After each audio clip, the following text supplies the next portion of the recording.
going on, everybody? It's Aurora coming at you with a brand new video, and yesterday, as of recording this video, I finally went to a Yu-Gi-Oh! Tournament again, and believe it or not, despite this being a Yu-Gi-Oh! Themed channel, I actually haven't been to a Yu-Gi-Oh! Tournament other than this one since the Fort Worth Regional that I recorded the vlog for, and that was over 2 months ago, which is kind of wild to think about.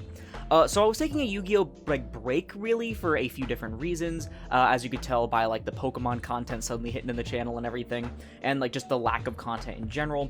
I was feeling a bit burnt out. You can only play the game for so long before you eventually get bored. Not to mention, I really don't like the format. I don't like the price point. I just don't agree with a lot of the decisions Konami's been making this year. But I decided that because the Pokemon content wasn't doing as well, and I know a lot of you really did just subscribe for the Yu-Gi-Oh! Content, which is perfectly understandable, and I know that the views were dwindling because of that and everything. And then also, I kind of wanted to hop back into the saddle anyway after trying some lower power formats with some friends. I decided that I wanted to go to a local tournament again, and I decided that I wanted to play a bit casually. I had literally no clue what Tenpai did or anything. I didn't know what Snake Eye did after, the Baron ban and everything, really. I just know, the stuff before that. And so I kind of just decided I wanted to play for fun, and I wanted to bring something that I really didn't expect to do super well with. I did not expect to go 4-0 with Goblin, of all decks. Now, to be fair, only one of those matches was, an actual super heavy competitive meta deck being Tenpai, but I was genuinely pleasantly surprised with how the deck performed. I really did not expect it to do so well or be so strong, even after the support out of Legacy of Destruction, which genuinely makes the deck a lot stronger, and I really didn't expect this particular build, that being a non-punk variant, which I was so pilled on the punk variant, to be so powerful as well. I think it's a surprisingly solid deck with a decent matchup into a handful of decks in the format, but I'll leave that up to y'all, because without further ado, let's go ahead and get right into my Goblin Biker deck profile for the June 2024 format. Starting off, of course, with our Goblin Bikers themselves, we have 3 copies of Goblin Biker Doug Charger, if I can get it into the frame here, 2 copies of Goblin Biker Mean Merciless, 2 copies of Goblin Biker Clattersploder, and 1 Goblin Biker Boom Mock. Now, even for a relatively pure, quote-unquote, Goblin list like this is a shockingly large amount of Goblins compared to a lot of people. I know that some people are playing only 1 Mean and then 1 Clatter, and I think I might have even seen a list or 2 not playing Boom Mock at all, which I think is insane. But I actually do like the slightly heavier Goblin Biker package, especially because there are a lot of times where the Mean Merciless gets banished because you're linking it off, and now you really need an extra copy of it for the grind game. You can attach it off the Gabonga, and then also having that second Clattersploder is just so crucial for late game grind. Being able to add it from your deck off of your Grand Entrance or a Gabonga to then normal summon it and get another free rank 3 or even revive a Gabonga or something is really important, and you just can't really do that on your turn with it just sitting in your graveyard. Also, I think Boom Mock is just too good not to play. I mean, just having that additional way to detach from either field and get a free body on board helps you make things like a Shura King, disrupts a lot of Xyz focused decks, and is just overall really solid when your Gabonga, for example, is about to be outed by a pop. For the Goblin back row, we're playing 3 copies of the amazingly beautiful looking Goblin Biker Grand Entrance, the 1 Goblin Biker Grand Bash, and of course the brand new Goblin Biker Grand Pileup out of Legacy of Destruction. There's not too much to say about Grand Entrance and Grand Bash. They are pretty self-explanatory. Grand Entrance is an amazing roto card with an additional amazing recovery effect. Grand Bash is really good at helping secure OTKs and getting extension through disruption, while also being able to let you make some powerful rank 6 plays. By the way, as a heads up, there's supposed to be a Lars in this extra deck. I just haven't gotten my hands on my Lars yet, so just keep that in mind. You can make things like Lars, which is really good. But the Goblin Biker Grand Pileup, I really just wanted to talk about. This card is kind of ridiculous. So I'll admit the one downside to this card is that most of the time you do have to search the Grand Entrance unless you open the Nuts, or you also open the Grand Entrance in combination with a combo. Then you can get the Grand Pileup guaranteed, which is really, really good. And this card just does so much, especially this format. So what Grand Pileup does is that it targets an Xyz you control and special summons a Goblin Xyz from your extra deck with that monster as material, as well as attaching this card to it as material as well, which essentially gives it bare minimum 2 free materials right off the bat. Now this is insane when turning something like a Spent Gossip Shadow or Cicada King or even just a Gabonga sitting there after using its effect into something like your amazing Goblin Biker Crazy Beast. This card is so underrated, I swear to God. It's probably one of the best cards in the entire extra deck. But the cool thing about that in this current format is that between decks like Snake Eye putting things in their back row, turning their monsters into continuous spells, as well as decks like Tenpai really needing their field spell to stay alive to get maximum value, you can easily use this to go into a Crazy Beast, and then have that Crazy Beast attached to materials, aka the 2 guaranteed materials that it gets bare minimum, in the form of this and the monster you used as material, in order to steal that card and put it under the Crazy Beast, which will not only prevent them from having that card, but also give you a Protect as well, which is also huge against Tenpai, which is playing cards like, Dark Hole, Regeki, etc. And that's not even all, because the Grand Pileup has a graveyard effect as well that functions as a disruption. By banishing it from the graveyard and targeting a Goblin X you control and a card in either graveyard, you can just attach that card from the graveyard to it. This would have been huge in a format like Tier, for example, and it still is really good when things like Bestials are still running around, or even, when like the Horus engine is still a thing. This card just does so many things at once. It functions as multiple disruptions on top of a big body with protection, and all you need to do is just search it off the dug, which is huge. I just really wish there was a second way to add a Goblin Biker back row. That's it for the Goblin Biker cards, funnily enough, in the main. So onto the, regular stuff that just kind of functions as extra combo pieces. We have 3 copies of Tour Guide. Probably the best 1-card combo in the deck, because it does give you access to the Mean Merciless, when not every single combo gives you access to her, and she functions as an amazing extender. Also, Tour Guide is really great at baiting hand traps when you have things like Emergency Teleport or any other extender in hand, which is pretty cool, and it makes people think you're playing like Yubel or Unchained or something like that. They don't really expect the Mean Merciless to hit the board. Speaking of amazing 1-card starters, we have 3 copies of the newly fully freed Speedroid Terratop, as well as Speedroid Takatomborg. And I say newly despite the fact that this ban list is a couple months old now that I think about it, but this did come back to 3 off the most recent list. I was already playing the 2 Terratop and the 1 Takatomborg, but it's just even better and more reliable now having the 3rd copy, because it's just such an amazing starter card. I mean, it gives you a free body without taking up your normal summon, so bare minimum, even if this gets hand trapped for some reason, then you can still at least normal summon or use another extender to keep playing. And then the Takatomborg actually has a lot of synergy with a few of the cards in the deck, things like Boom Mock, as well as another card we're about to get to being Wind. It does give you even more pretty solid extension. Now, speaking of the card we're about to mention, moving on to the Emergency Teleport package, we actually have 1 copy of Virtual World Hime Nyan, and these technically can be summoned off E-Tele, though they usually aren't. They just happen to be level 3 Psychics as well.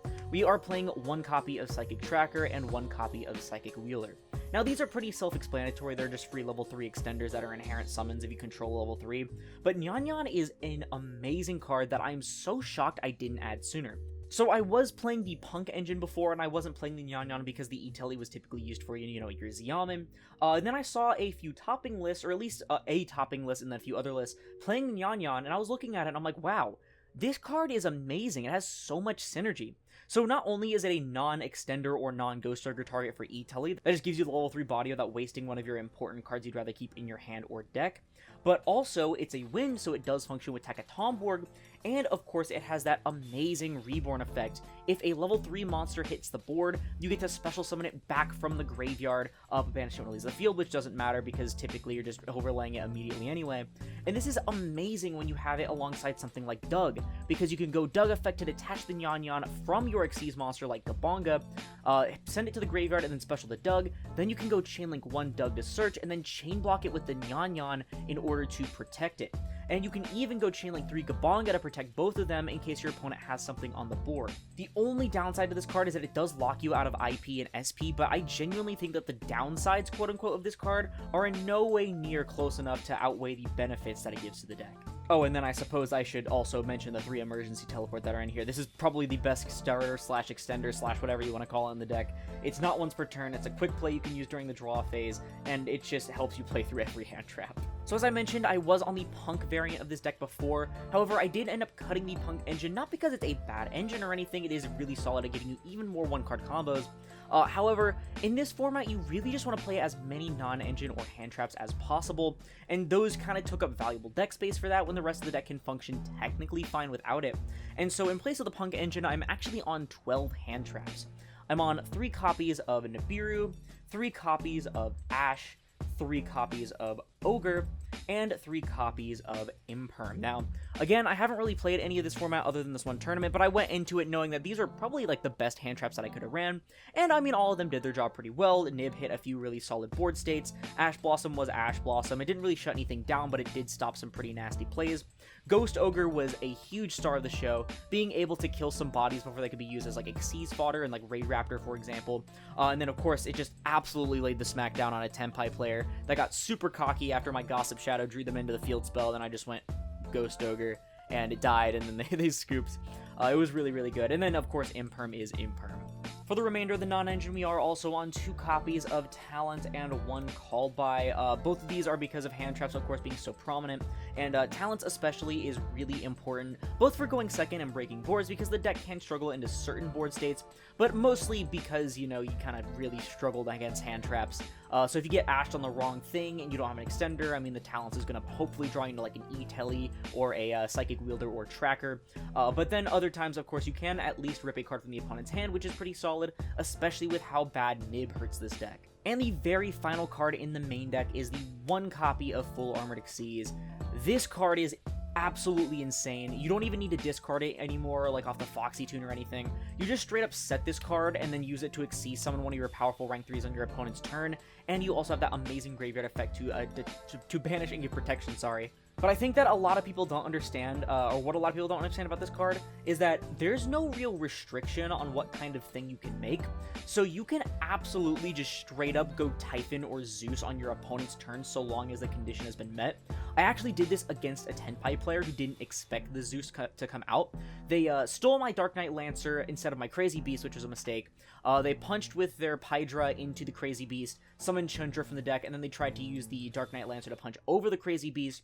However, when they did that, because an Xyz monster had already battled that turn, being my Crazy Beast, I flipped this during the battle phase. They didn't respond to it just yet, and then when the Zeus hit the board, they were like, wait a minute, this is a really bad problem, and I kind of just wiped everything, and he was forced to pass turn after making the synchro. And of course, that does work for Typhon as well, in case your opponent's getting a little bit too combo heavy and they're playing a high attack focused deck, then you can just easily lay the smackdown with a Typhon as well. That is it for the main deck. I'm not sure how many cards it's at. It's anywhere from 40 to 43. I know it's a pretty small number. I try to keep it as tight and consistent as possible. Moving on to the extra deck, though, we have 2 copies of Goblin Biker Big Gabonga and 1 Goblin's Crazy Beast.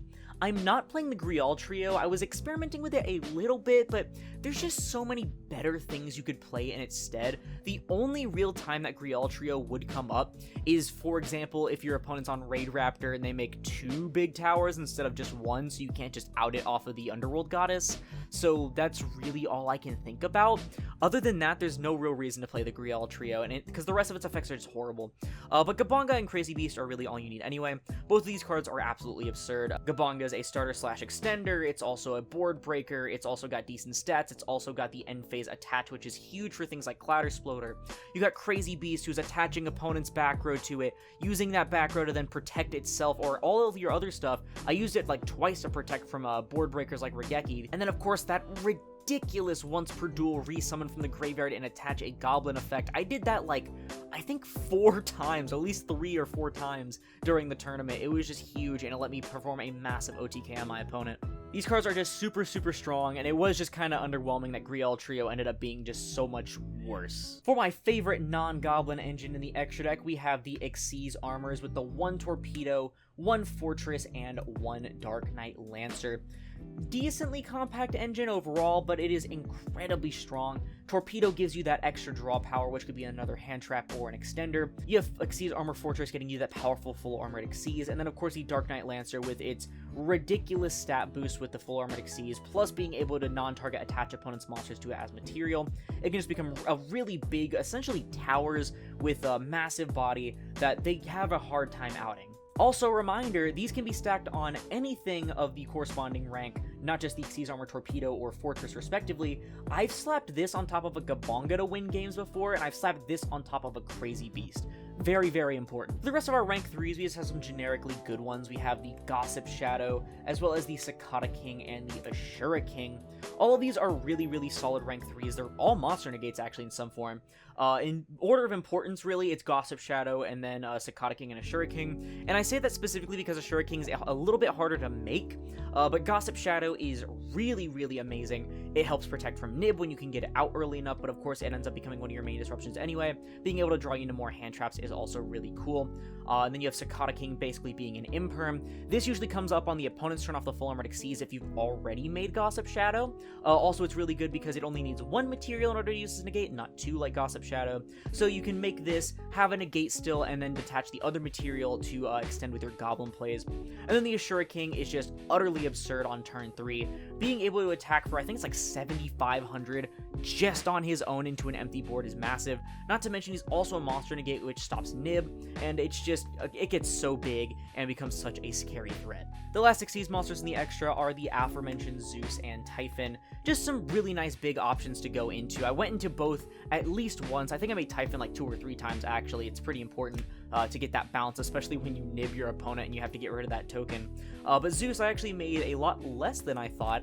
I think I made a whopping 2 Zeus. One off the full armored Xyz, and then one when I was just kind of balling on going into a Zeus and wiping my opponent's board. Oh wait, no, that was against the Raid Raptor player when I was kind of trolling because my hand was horrible, and I made a Zeus, wiped everything but the 2 towers, and then I scooped because I was just having a laugh. Finally, the rest of the extra deck consists of 3 Link monsters being IP, SP, as well as Underworld Goddess. These are all just some pretty solid generic Link monsters. You can't go into them if you use Nyan Nyan, unfortunately, but you're not really going into them like all too often anyway. IP is usually there specifically to get that extra disruption off of SP and to put the Gabonga in the graveyard with the Clatter Sploder beneath it, so that you can use that to, for example, detach from the Dark Knight Lancer and then use this effect, summon back a thing from grave, trigger Doug, flip your full armor Xyz, etc.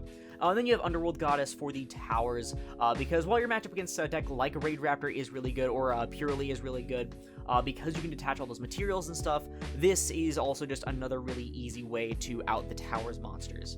And that's going to do it for my Goblin Biker list for the June 2024 format. I really hope y'all did enjoy. I've been having an absolute blast with this deck. I can't wait to play it at many more locals to come. I'm not going to take it to like any bigger events or anything like that. There's really none coming up, I believe, anyway, around me. But even still, I'm kind of just content playing on a local level, getting some content based on that. Might try to get some deck profiles, get some live duels in, of course, as always. And I might try and go for my old content, such as like my tier lists and stuff that I do every month. Because it's been kind of weird not recording that kind of stuff. I feel kind of lazy. But until then, though, that's going to do it for the video. If you liked it, please sure to leave a like, as helps put this video and the channel into the YouTube recommended. And if this content was like the rest of my Yu-Gi-Oh content, and even more Goblin Biker content to come, then perhaps consider subscribing and turning on notifications if you haven't already, because it supports the channel more than anything else, and it's absolutely free. Also, you can support me directly with getting some awesome TCG merchandise in the process. Check out Tapio cards and link down below. Use code Aurora5 for 5% off your purchase at checkout, and support me financially. Once again, thank you all so much for watching, and I'll see you in the next one. This is Aurora, signing off.